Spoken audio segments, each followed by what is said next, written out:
Welcome to Newsday. Reporting live from Singapore, I'm Karishma Vaswani. The headlines. A glimmer of hope in Ukraine. Russia says it'll scale back military operations around the capital, Kiev. The Ministry of Defense of the Russian Federation has taken the decision to drastically reduce combat operations in the Kiev and Chernihiv areas in order to boost mutual trust. But the US is warning Russia still has the capability to do great damage in Ukraine. Our other main stories for you today. At least 5 people have been killed in a shooting in Israel, the third such attack in the past week. After the parties, the fines. Police hand out punishments to UK government officials, and there could be more to come.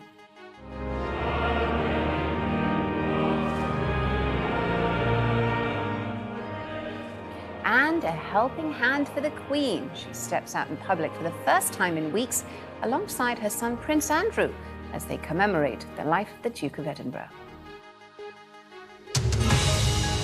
Live from our studio in Singapore. This is BBC News. It's Newsday.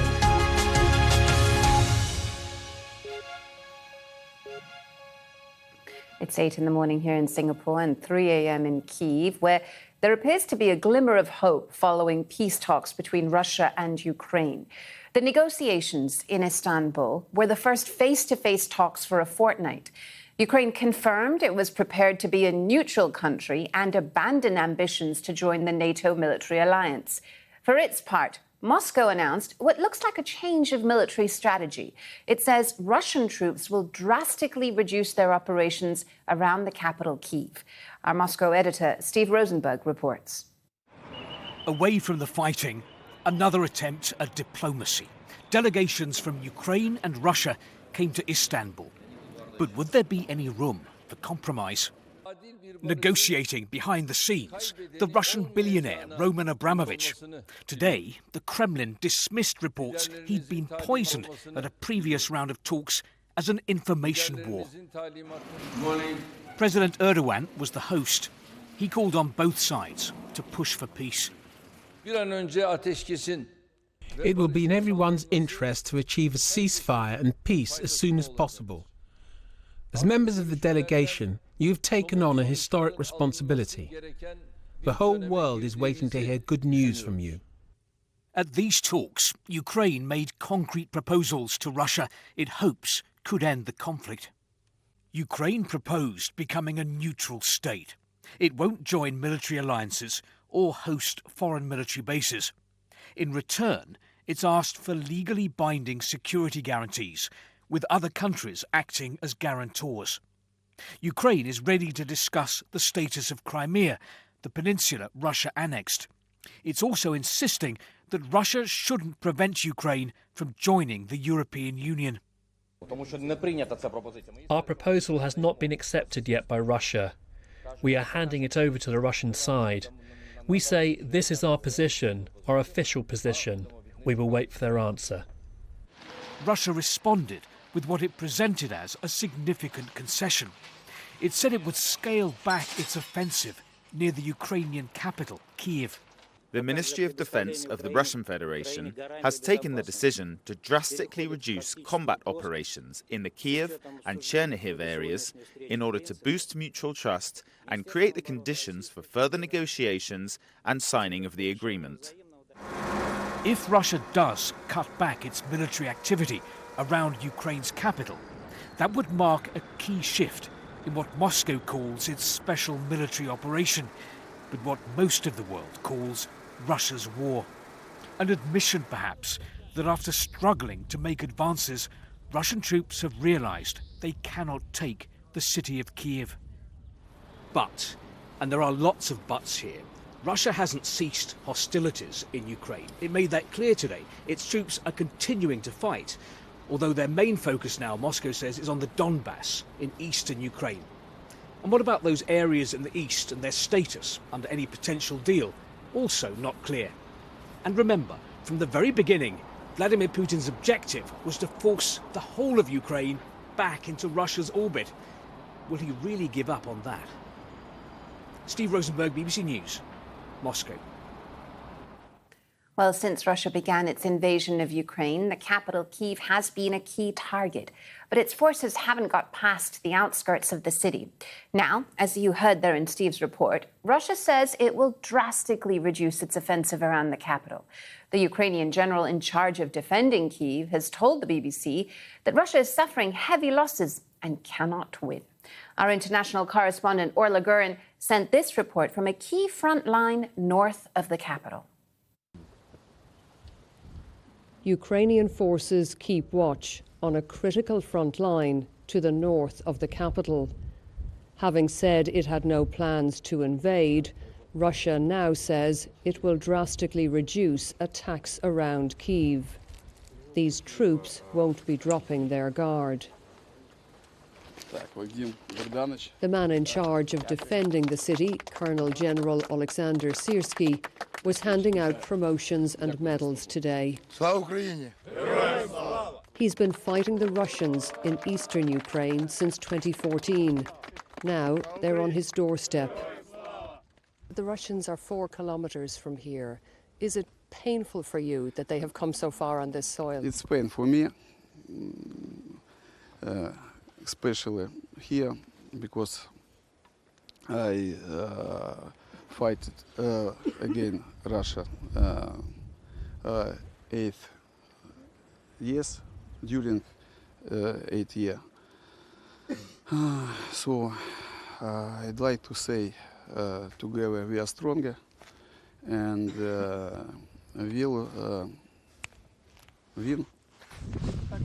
He told me his men are being shelled constantly, but are on the offensive in some areas, and he insisted the Russians would never set foot in Kyiv.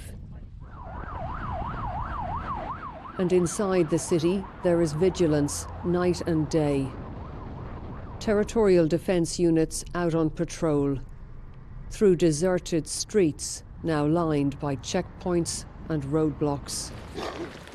Their mission to monitor any movements and search for the enemy within, saboteurs passing information to the Russians. After being stopped and searched, this man was allowed to go on his way. But in the past month in this area, they've detained about 30 alleged informants.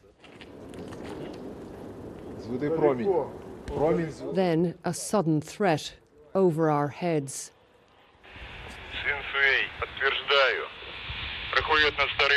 They spot a Russian drone and follow its path.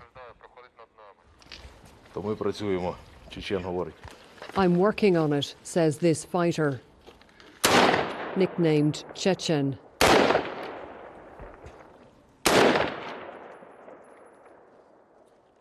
Well, it was quite tense here in the last few moments with that Russian drone overhead. It has now disappeared, but members of the unit say this is happening as often as 10 times a night. The Russians are sending their drones to try and gather intelligence from above.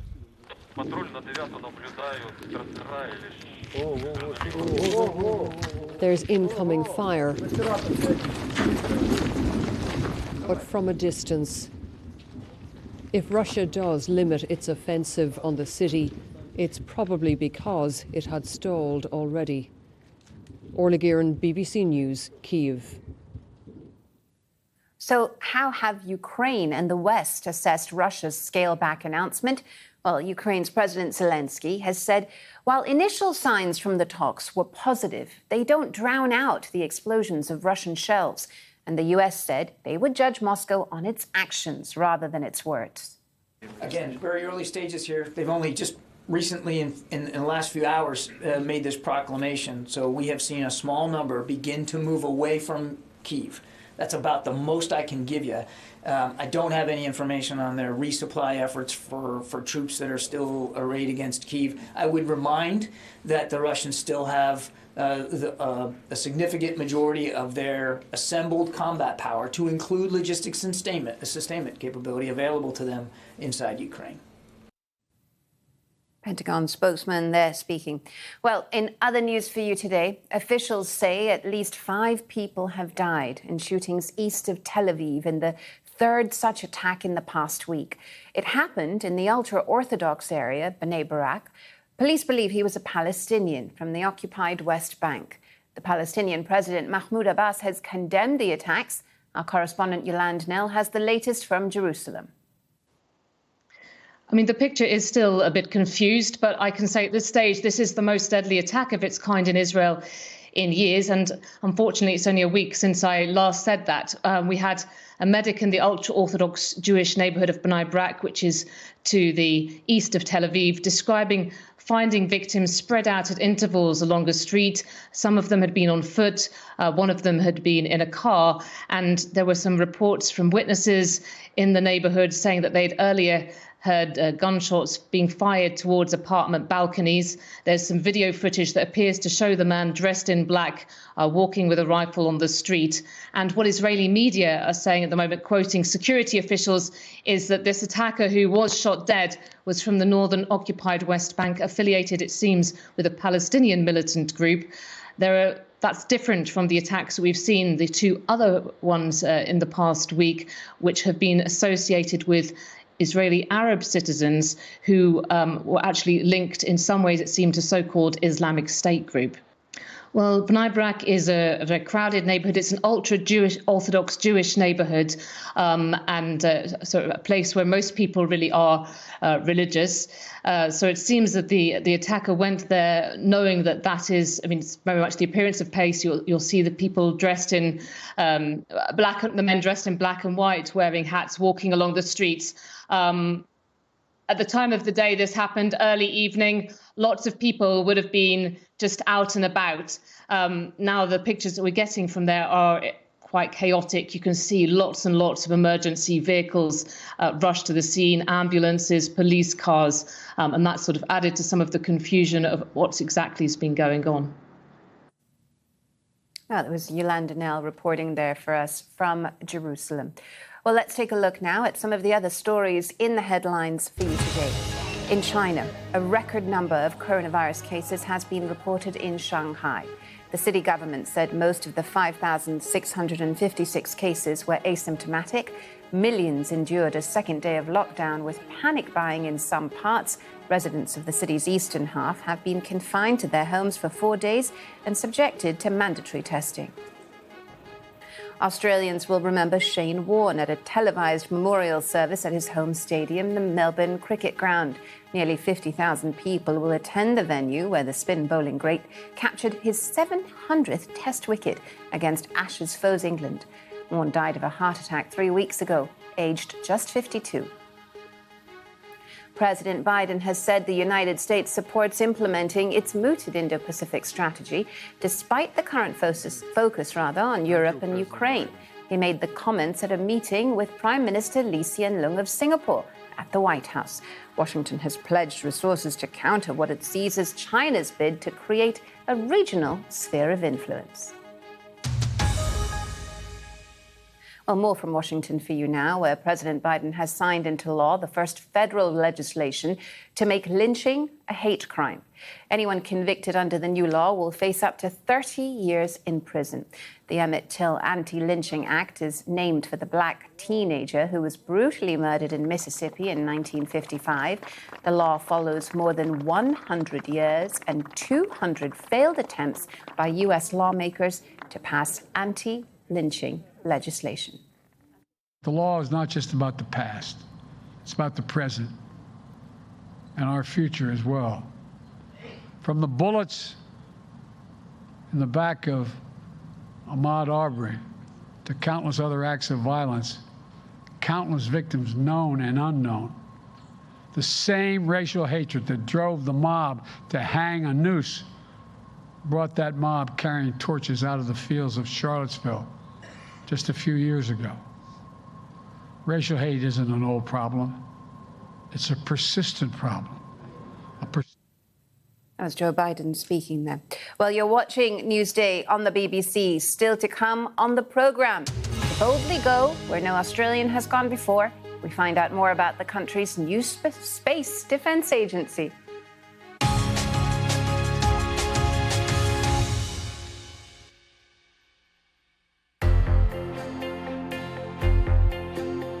The accident that happened here was of the sort that can at worst produce a meltdown. In this case, the precautions worked, but they didn't work quite well enough to prevent some old fears about the safety features of these stations from resurfacing.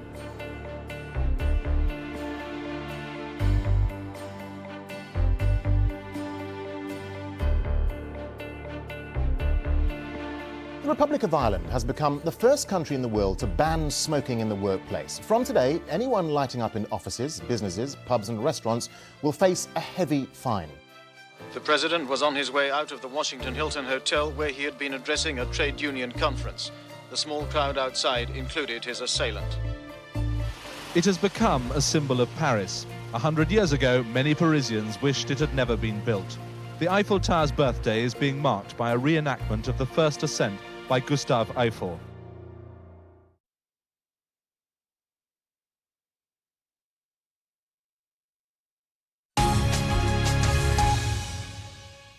This is Newsday on the BBC. I'm Karishma Vaswani in Singapore. Our headlines for you today. A glimmer of hope in Ukraine as Russia says it will scale back military operations around the capital, Kiev. Western leaders express doubts about Russia's intentions. The U.S. Secretary of State says Moscow continues to brutalize Ukraine. In other headlines for you today, police in London say there could be more fines issued on top of the 20 announced on Tuesday after COVID laws were broken during lockdown in the British government. Police say they won't reveal who's to be fined, though Prime Minister Boris Johnson was at some of the events. Mr. Johnson attended the memorial service for Queen Elizabeth's husband, Prince Philip, as our political editor Laura Koonsberg reports. A moment to stand on ceremony. The Prime Minister on the list for a grand gathering that would have been forbidden under the COVID laws he set. Laws that meant the Queen mourned her husband alone. Today arriving for this major memorial quietly through a side door. Boris Johnson's already had to apologise to the monarch for rules being flouted under his own roof. Diagonally opposite each other today, the Queen, frail, tucked at the end of a row. But ministers are trying to avoid the subject. When people are dying in Ukraine and there's a cost of living crisis, stroke challenge, I think we should be focused on that. How damaging is all this? Fines are being issued. It's a war in Europe, if you haven't noticed. Not so long ago, claims of rule breaking in Downing Street were a full-blown political emergency. Now today, the police have concluded the law was broken at least 20 times.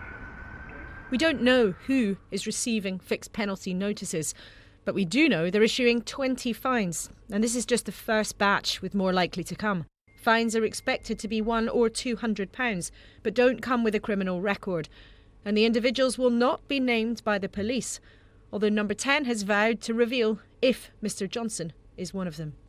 So far, that hasn't happened. This may all be hard to dismiss. Evidence emerged over many weeks of gathering during lockdown. Email invites, loud music, staff laughing about what happened. It wasn't a party, it was cheese and wine. Claims, denies of parties, even in the Downing Street flat. We know now some laws were broken, even though this is what the Prime Minister used to say. All guidance was followed completely during Number 10. Some Number 10 staff already paid with their jobs when a senior civil servant found there were serious failures of leadership. With the first fines now emerging, the opposition says Mr. Johnson's handling of this means he should go. First of all, he said there wasn't any. Then he said it was outrageous that there'd been some parties. And then when he found out that he was at them, he says, I didn't know they were a party. I mean, the Prime Minister has completely lied about this situation. The police have issued fines, so therefore lockdown rules have been breached and the Prime Minister has to go. Boris Johnson denies misleading anyone, but spin back a couple of months and some Tory MPs were so dumbfounded by the mess, they believed he'd have to quit. A few of them were publicly prepared to say so. Privately, more of them were plotting to make it happen. But Russia's invasion of Ukraine upended priorities round here. The upset faded, but it was never forgotten. And if Boris Johnson is found to have broken the law himself, he may find keeping this tribe in step an almost impossible job. Laura Koonsberg, BBC News, Westminster. Well, as you just saw there in Laura's report, the Queen has joined other members of the royal family at a service commemorating the life of the Duke of Edinburgh. She was accompanied into Westminster Abbey by Prince Andrew on his first public appearance since settling a civil sex assault case last month. Our royal correspondent Nicholas Witchell reports.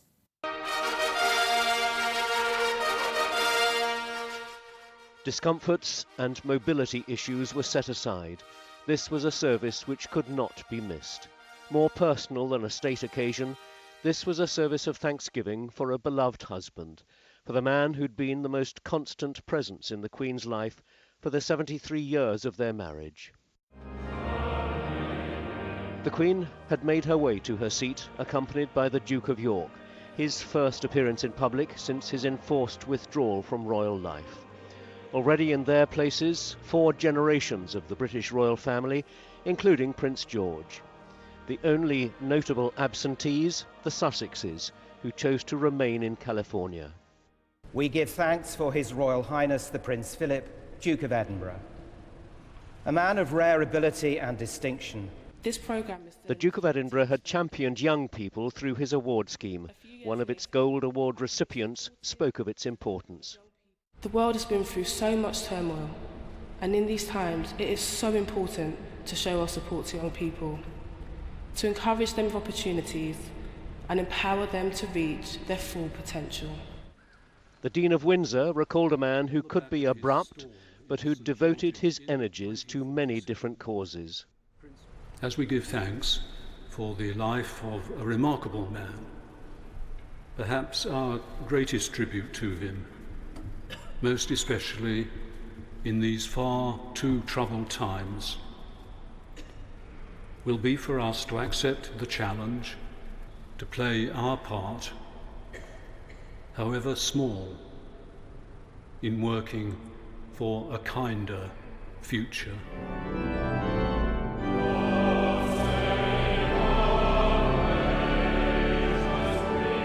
The service had been a chance denied by the pandemic at the Duke's funeral for family and so many more to come together in tribute. A long life had been honoured.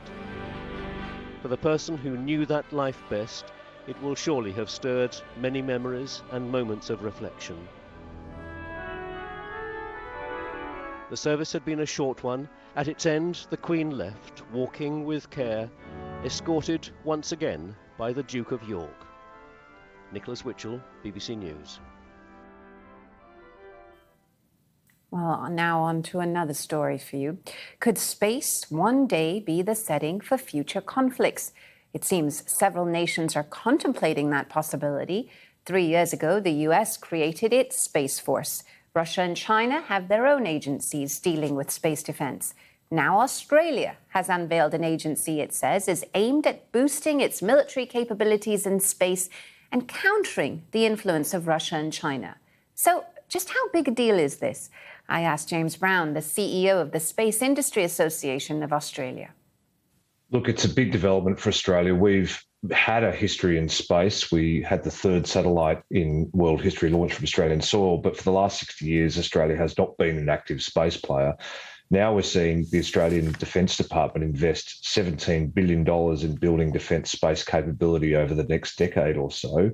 And last night we saw the government announce Australia's first civilian national space mission. So the Defence Space Command will bring together a lot of capabilities that Defence already has, but it's focused on knowing what is happening in space, being able to develop data, whether that's intelligence data or communications from space, and being able to protect Australian interests, whether it's our satellites or whether it's our territory from space.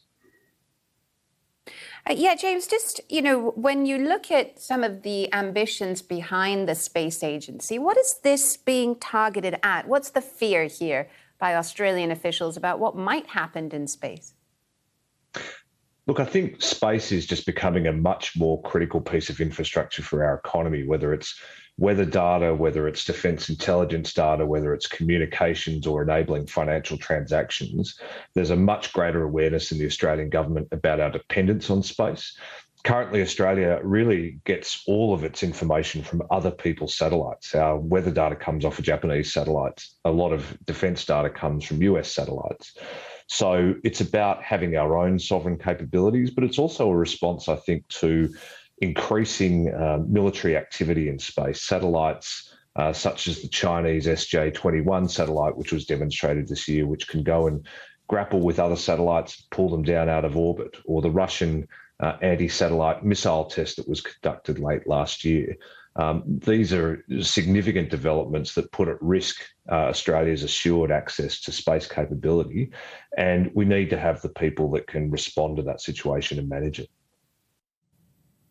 Fascinating thoughts there from James Brown, the CEO of the Space Industry Association of Australia. Well, that's all the time we have for you on Newsday. Thanks for joining us. Do stay with BBC News.